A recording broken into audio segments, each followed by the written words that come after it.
The toughest part of the Rocky IV shoot probably was the production manager, producer. He and I didn't get along very well. And he was always coming into the makeup trailer wanting to talk to Stallone and this and that. And I told the first assistant director when we were in Vancouver, I said, now, if you can keep the producers away while we're doing the makeup, then I can take him from sit down to round 15 in about 25 minutes. But if the producers are in here chatting him up, it's going to take me a lot longer. So one of the days we were back in Los Angeles and we were going to shoot a sequence where he has the beard on. He's doing this extreme workout. In gluing the beard on, I'm also working with a hot curling iron. So if I hit him at all, it's going to be a blister. I wanted to make sure that this particular individual was not going to come into the makeup trailer. I made 2 signs, one for each door. And the sign said, if you are not a makeup artist, a hairstylist, an actor, or an assistant director, walking through this door could be hazardous to your health. And then I took blood, and I had blood dripping off of it. So he didn't come in. All right, it's time to go to school, son. I'm Leonard Engelman, and I'm in the chair. I got the offer to do Rocky IV shortly after I had finished Rambo. And I was pretty sure when I was doing Rambo that because it was working so well that Sly would ask me to also do Rocky IV. I knew that was coming up. We had developed, through Mike McCracken's lab, appliances that were made with silicone instead of rubber. When we were doing Rambo, if we had been using foam rubber with all the sweat and everything, then they would have been absorbing water, perspiration. And this was really the first time that silicone had been used. So when we got ready to do Rocky IV, I knew that silicone was going to be our answer. Pre-production was about probably 5 or 6 weeks. We had obviously a lot of appliances that had to be developed, appliances for Stallone, appliances for Dolph, appliances for Carl. They had to be coordinated with what the fight sequences were going to be. I met with each one of the actors and said, here's what I see as the overall plan. I also had silicone heads made of each of the actors. And that way I could put silicone appliances on those heads so that they match completely. I had 3 different heads for Stallone so that it showed the very first injury, the next group of injuries, and then the final injuries. So that was my storyboard. The fight with Carl Withers, we shot that in Las Vegas. And then when we did the big climb up the mountain and all the snow and all, if I remember correctly, that was in Colorado.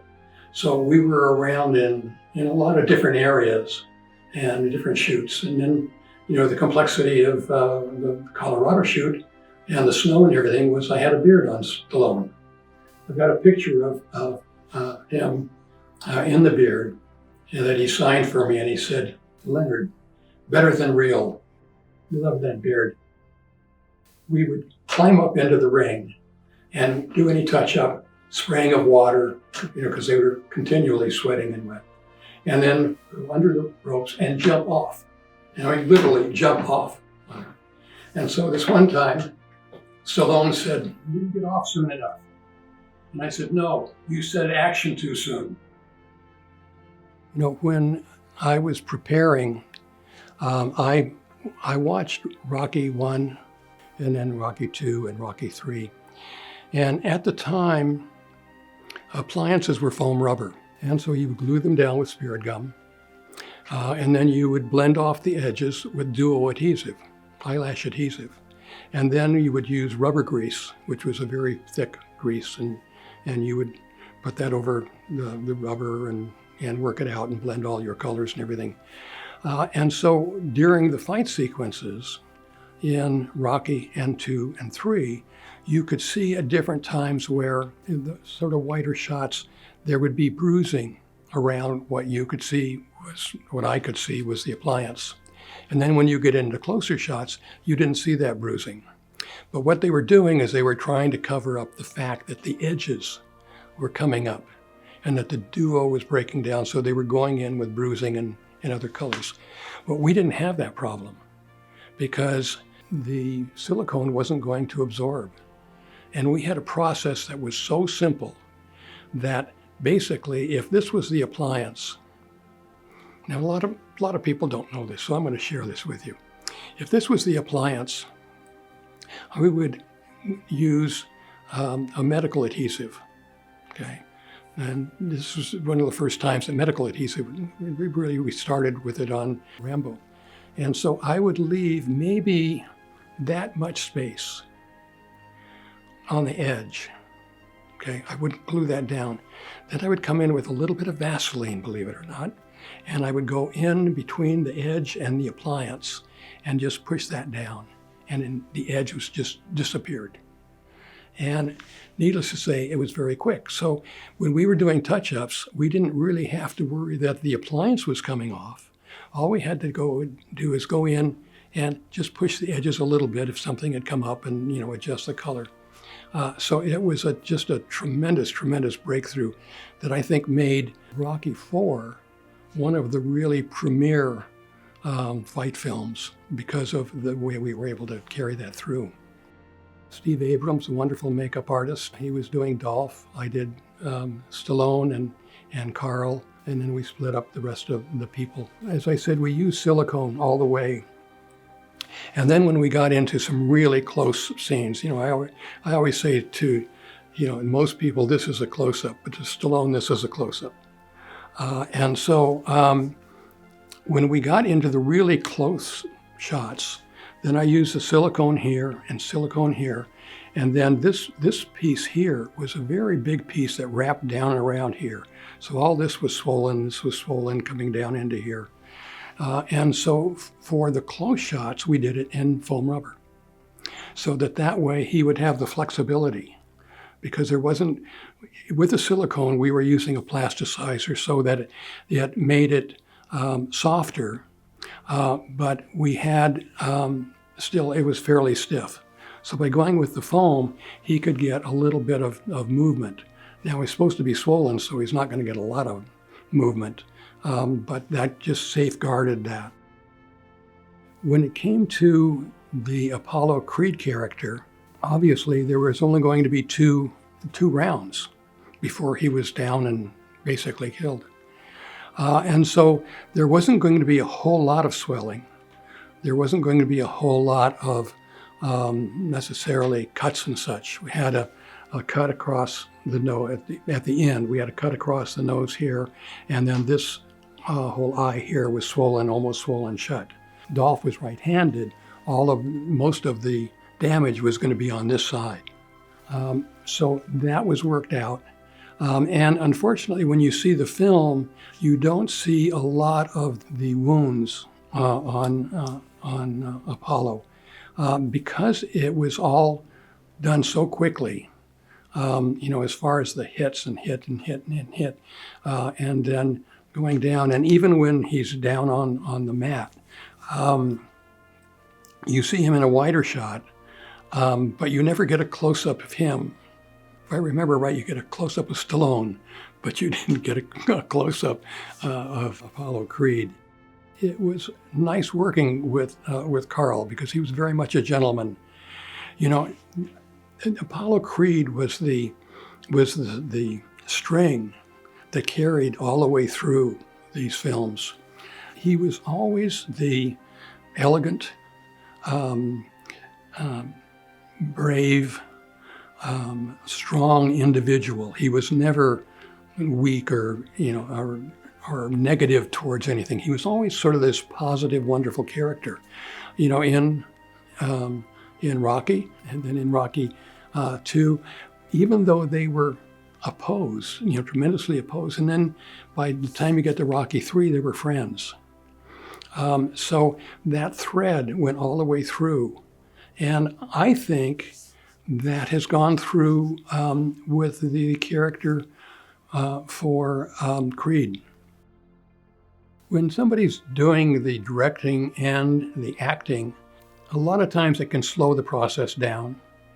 Once the scene is shot, that individual is going to go over and look at the scene. Okay, so that slows the process down because every scene is going to be viewed.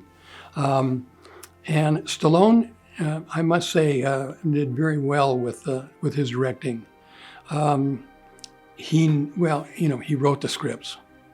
He lived those scripts, so he knew what was supposed to happen and how that was supposed to go.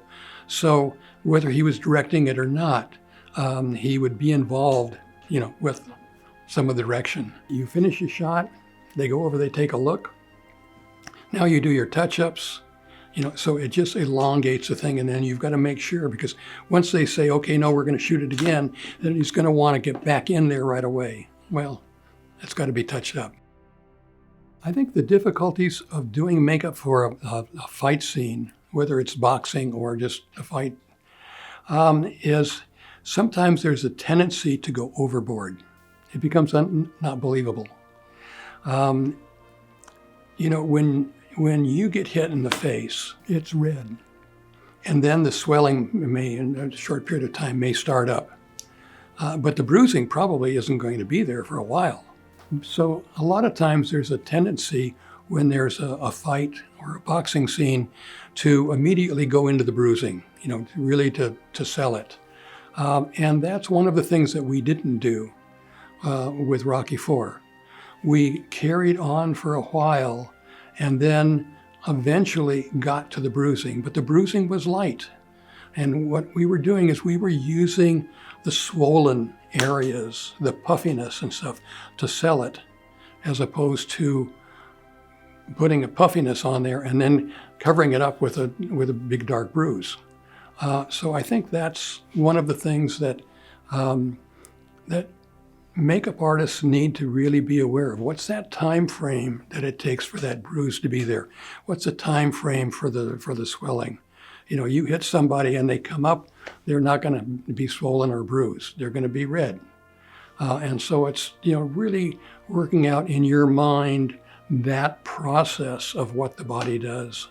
In starting out, you want to, first of all, you want to develop a good relationship with many of the different people in the film, with your cinematographer, with your hairstylist, with your costume designer, with your actors, and with production. And one of the best ways that you can develop that with production is your first assistant. Before they're going to roll, the first assistant will always say, okay, last looks. And what I try to do, and last looks means, okay, take a look and see if anything needs to be done. So makeup and hair standpoint, props are going to put things back where they are supposed to start, and lighting is going to adjust a little bit. But I want to do my touch-ups before they get into that last rehearsal, so that when the first assistant says, okay, last looks, I want to say, makeup's ready. Okay. Now, the more I can do that, the more I am befriending the first assistant, because part of his job is to get the shot. So if makeup and hairstyling can say, we're ready, then that really puts you in a highly professional situation. That information is going to go on to the production manager because you're moving quickly through. Normally, the second assistant will bring the call sheet for the next day for you to take a look at and okay.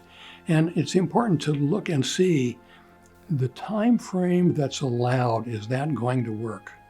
Not just the time frame that they've given you, but the time frame that you need. As an example, if they've given you a half an hour for makeup and hair for an actor, and it's going to take 45 minutes, after the first day, let that second assistant know that it's going to take 45 minutes. They need to call that person in 15 minutes earlier, because otherwise, everybody's sitting around waiting. Okay? So you want to work in that manner. Very little today, other than possibly making the deal, will be with the production manager. And there are times where you're making a deal and the wisest thing you can do is say yes. When I talked about the different situations with Rocky IV, I had a pretty strong reputation. And I could say a lot of things that a new makeup artist isn't going to say. But I always want to get along with production because there's a good chance that production is going to be hiring, hopefully me, for the next show. They're going to hire me because everything went smoothly, everything went quickly, and there was a good vibe in the makeup department, and the actors were happy. That's what you want to create as a makeup artist. It's not just putting color on, it's creating that whole atmosphere. The biggest takeaway that I had with Rocky IV was really the success of what I and others had created. I think Rocky IV is one of the best fight films there is, and I'm very proud of that, and that's something that I took away inside.